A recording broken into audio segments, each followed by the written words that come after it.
नमस्ते। देखिए, इस वक्त ईरान की तरफ से लगातार इसराइल के ऊर्जा इंडस्ट्रियल जो एरिया हैं उन पर अटैक किया जा रहा है और इसके पीछे की बड़ी वजह यह है कि ईरान के कई ऐसी जो इमारतें हैं, ऐसे स्थान हैं, उनको अमेरिका और इसराइल ने मिलकर बखूबी टारगेट किया था, चाहे वो साउथ पार्स में गैस का हो या फिर दूसरी तरफ उनके ऑयल डिपो हो। तो लगातार एक के बाद एक मिसाइलें वो गिरती जा रही हैं। वो तस्वीरें हम आपको दिखा रहे हैं इस वक्त। देखिए किस तरीके से ये क्लस्टर मिसाइलें, क्लस्टर वॉरहेड के साथ मिसाइलें लगातार गिर रही हैं आसमान से। वो कई बार ये मिसाइल इस तरीके की वॉरहेड के साथ वाली वो दाग रहे हैं। ये वो सीसीटीवी फुटेज है जब हाइफा रिफाइनरी पर अटैक होता है। ये रात के वक्त का है। इसी वक्त कहा जा रहा है कि ईरान बहुत ज्यादा आक्रामक हो जाता है, उसकी तरफ से लहर वो लगातार छूटती रहती हैं और हर घंटे कुछ ना कुछ ऐसा हमला होता रहता है। आपको आगे बताएंगे कि आखिर हाइफा को टारगेट करने के पीछे की बड़ी वजह क्या है, लेकिन उससे पहले सवाल ये इमरान जी कि जिस तरीके से ये पूरा युद्ध बदलता जा रहा है और अब जो ऊर्जा ठिकाने हैं सिर्फ उन्हीं को अटैक में शामिल किया जा रहा है। जी बिल्कुल, ऑयल वॉर पर लाने की शुरुआत किसने की ये भी हमें समझना पड़ेगा, और वो काम इजराइल ने किया था। ईरान के उन ठिकानों पर मारा गया जो उनकी ऑयल फैसिलिटी है, और इस तरह से जंग को एक नए मोड़ पर ले गया इसराइल। और यही वजह है कि ईरान ने बताकर, और उन्होंने कहा था जब उनके उन ऑयल फैसिलिटी पर मारा गया था जो बेहद अहमियत की हामिल है, उस वक्त ईरान ने साफ कहा था अभी 2 दिन पहले कि अब ऑयल वॉर शुरू होगा और हम आपके ऊर्जा ठिकानों पर मारेंगे, तेल ठिकानों पर मारेंगे, तो कहिएगा नहीं। और इसी की बानगी है कि हाइफा पर और एक दक्षिणी जो अशदोद है वहां की रिफाइनरियों पर जबरदस्त वार हुआ है कल रात में। और हम देखें तो आज मिडिल ईस्ट में ईद मनाई जा रही है, ईद उल फित्र का त्यौहार मनाया जा रहा है, और ये कहकर के ईरान मार रहा है कि ये एक तरह से नजराना है। जिस तरह से अक्सा में भी अंदर आने नहीं दिया जा रहा है नमाज के लिए, लोगों को खदेड़ा गया है इसराइल की फोर्स की तरफ से, इस तरह के दावे करते हुए कुछ वीडियो सोशल मीडिया पर भी और ईरानी मीडिया चैनल्स के हवाले से भी आए हैं। ऐसी स्थिति में ईरान का ये जवाब है, और वो बार बार इस तरफ दिखाना चाहता है, बताना चाहता है कि वो अक्सा की लड़ाई लड़ रहा है, वो फिलिस्तीन की लड़ाई लड़ रहा है। यही वजह है कि इसराइल में भारी तबाही हुई है, हाइफा में, साउथ अशदोद में, और उनके जो सैन्य सुरक्षा केंद्र हैं इन इलाकों में, वहां पर भी मारा है, और रिफाइनरियों पर भी जबरदस्त मिसाइलें गिरी हैं। जी, तो ये चीजें लगातार देखने के लिए मिल रही हैं। और दिव्यांशु आपको और बताएंगे कि किस तरह से एक और खास काम कर रहा है ईरान आज के दिन, खास तौर से ये पूरी लड़ाई फिलिस्तीन की लड़ाई कही जाती है। फिलिस्तीन में है या गजा में है हमास, और हमास के जो लीडर मारे गए थे इजराइल के हाथों, उन्हें एक तरह की श्रद्धांजलि, एक तरह की खराज अकीदत आज ईद उल फित्र के मौके पर जो मिडिल ईस्ट में मनाई जा रही है पेश कर रहा है ईरान। कैसे? बिल्कुल, और ये वो ड्रोन हैं जो दागे जा रहे हैं उधर साइड, तो उस पर गजा की आप देखिए एक अबू उबैदा की आवाज ऐसे कुछ लिखा हुआ है उस पर बाकायदा, को चुप नहीं किया जा सकता। दूसरी तरफ आप देखिए 2 गाजा के पत्रकारों के लिए ये हमने 3 ऐसे लिए हैं, लेकिन भर भर के वो जो ड्रोन मार रहे हैं, जो ड्रोन फेंक रहे हैं, उस पर इस तरीके की चीजें लगाई गई हैं। हमने 3 आपको दिखाने के लिए ड्रोन रखे हैं। देखिए पीछे यहाँ पर क्या लिखा गया है, तीसरा नंबर है सिनवार का रास्ता जारी रहेगा। ये चीजें लिखी गई हैं बाकायदा उनके लफ्जों में, उनकी भाषा में। और यही वजह है कि जब इस तरीके से एक ड्रोन की खेप छोड़ी जा रही है, एक साथ 100 में अटैक हो रहा है, उसमें ऐसी चीजें देखने के लिए मिल रही हैं। इसके अलावा आपको बताएं कि किस तरीके से जब रिफाइनरी पर अटैक किया जा रहा है तो उसके पीछे अर्थव्यवस्था की लाइफलाइन इसराइल की कही जाती है हाइफा।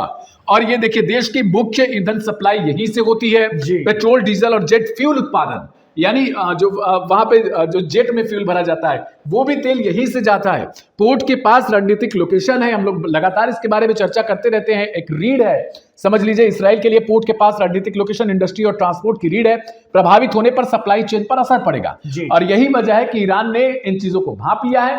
अब वो यहीं पर अत्यधिक हमले कर रहा है। ये देखिए पीछे किस तरीके से ये धुआं उठ रहा है, यहाँ पर न्यूक्लियर पावर प्लांट, ये हाइफा रिफाइनरी है। बिल्कुल, ये वही तस्वीरें हैं। अगर आप देखेंगे तो वो, चाहे आप ये सीसीटीवी रिकॉर्डिंग जो हम आपको दिखा रहे थे, यहां पर देखिए किस तरीके से इधर यहाँ साफ देखिए ये हमले हो रहे हैं और जी। धुएं का गुबार उठ रहा है, क्योंकि ये रात की रिकॉर्डिंग है, इस वजह से थोड़ा साफ आपको नहीं दिख पा रहा होगा। सीसीटीवी पर रात हाँ। की रिकॉर्डिंग है, आप देख सकते हैं भारी धुएं का गुबार हाइफा जो पोर्ट है, हाँ। हाइफा की जो रिफाइनरी है तेल की, वहां पर उठता हुआ नजर आया है। जी, ये क्लस्टर वॉरेट वाली मिसाइलें देखिए, कहीं भी आसमान में कोई रुकावट नहीं देखी जा रही है। एक बार फिर से वो जी। स्क्रीन पर हम दिखा रहे हैं आपको, देखिए कहीं भी कोई भी तरीके की आपको इंटरसेप्शन नहीं दिख रहा होगा। कोई भी आयरन डोम की तरफ से रिप्लाई में कोई मिसाइल नहीं मारी जा रही है। वो धुएं का गुबार आप देखिए किस तरीके से, ये वही एरिया है हाइफा वाली जहां पे, और ये देखिए शॉर्ट सर्किट अभी यहीं पर होगा। ये मिसाइलें लगातार ईरान की जब आ रही है तो यहां देख सकते हैं आप किस तरीके से ये जो बिजली के लिए यहाँ पर ये पावर प्लांट लगा है, यहां तक अटैक किया जा रहा है। यानी जी। पूरी तरीके से इसराइल को ध्वस्त करने के लिए ईरान ने अपनी एक नई रणनीति बनाई है, और इस वजह से हमने इस तरीके से रखा है कि इधर आप देखिए पूरी ईरानी जनता की भीड़ आपको नजर आ रही होगी, इधर नेतन्याहू के लिए सिरदर्द बन चुका है, क्योंकि अब इन्हें पता हो चुका है कि किस तरीके से हम इन्हें रोक सकते हैं और इनको भारी नुकसान कब होगा, जब इनके पास फ्यूल नहीं रहेगा। हमने देखा किस तरीके से तेहरान में उस ऑयल डिपो पर जब मारा गया, तो अभी तक वहां कहा जा रहा है कि जब बारिश हो रही है छोटी छोटी बूंदों की ओस की तरह, तो वहां पे वो ब्लैक ऑयल के ही रिसाव हो रहा है वहां पर, और पार्स ऑयल फील्ड थी। हाँ, जी, और इस तरीके से पूरे के पूरे ईरान को बर्बाद करने की पूरी तैयारी थी। हालांकि ईरान की तरफ से बार बार कहा जाता था कि युद्ध लड़िए आप नैतिक तरीके से, अगर आपको लड़ना है सिविलियन को निशाना मत बनाइए, रिहायशी इलाकों को निशाना मत बनाइए, उन लोगों के खिलाफ मत कुछ करिए, या ऊर्जा ठिकानों पर मारेंगे तो हम रिप्लाई में आपके गल्फ के जो देश हैं, जो आपके दोस्त हैं, उनकी हालत खराब करेंगे, क्योंकि आपके वहां पर बेसिस है। और यही वजह है कि अब हाइफा को टारगेट बहुत बखूबी मतलब स्वॉर्म अटैक के जरिए किया जा रहा है, क्लस्टर वॉरेट के साथ किया जा रहा है। बड़ा सवाल एक चीज ये भी है कि जिस तरीके से ये युद्ध खींच रहा है विश्व भर में, हम देखें अगर तो कहीं ना कहीं अब ऊर्जा की दिक्कतें शुरू हो चुकी है। उन्होंने पहले कहा था कि हम दुनिया को ऊर्जा संकट में डाल देंगे, उनकी बात को गंभीरता से नहीं लिया गया अमेरिका और इजराइल के जरिए, ये सोचते हुए कि 2 से 3 दिन में इनका काम तमाम कर देंगे।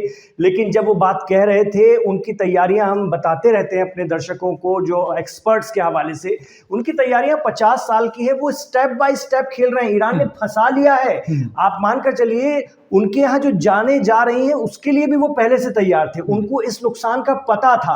सुप्रीम लीडर से लेकर तमाम नुकसान का उनको एहसास था कि जंग होगी तो ये नुकसान तो उठाने पड़ेंगे, क्योंकि मुकाबला 2 शक्तियों से है, बड़ी ताकतों से है।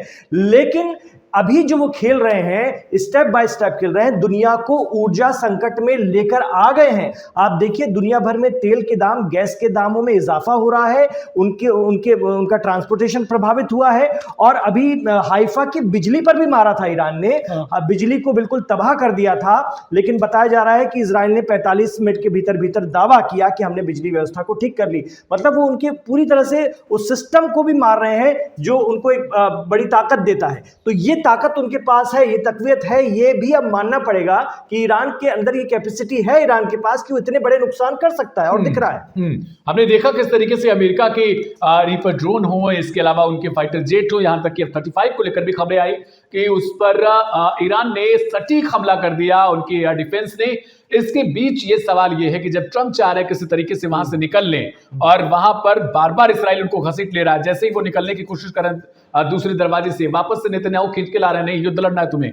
और यही वजह है नेतन्याहू की तरफ से कल एक बयान दिया गया प्रधानमंत्री इसराइल के, वो कह रहे हैं कि हम अमेरिका को जंग में खींचकर नहीं लाए हैं, बल्कि अमेरिका भी एक पार्टनर है इस युद्ध में, हम उनको नहीं ला रहे हैं। और किसी भी तरीके से हमारे ऊपर आरोप लगाना कि नहीं इसराइली उनको जबरदस्ती खींच कर लाया, तो ऐसा नहीं है।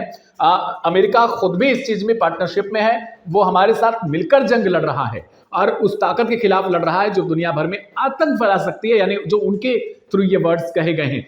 तो यही चीज है, एक कहावत होती है कि अगर किसी मूर्ख व्यक्ति के पास पैसा हो और उसका जो दोस्त हो वो दिमागी रूप से हो, तो वो खाए बिना मर नहीं सकता है। और यही वजह है कि अमेरिका के पास धन, बल, सब कुछ है, लेकिन उसका इस्तेमाल कैसे किया जाना है ये इसराइल बहुत अच्छे तरीके से जानता है।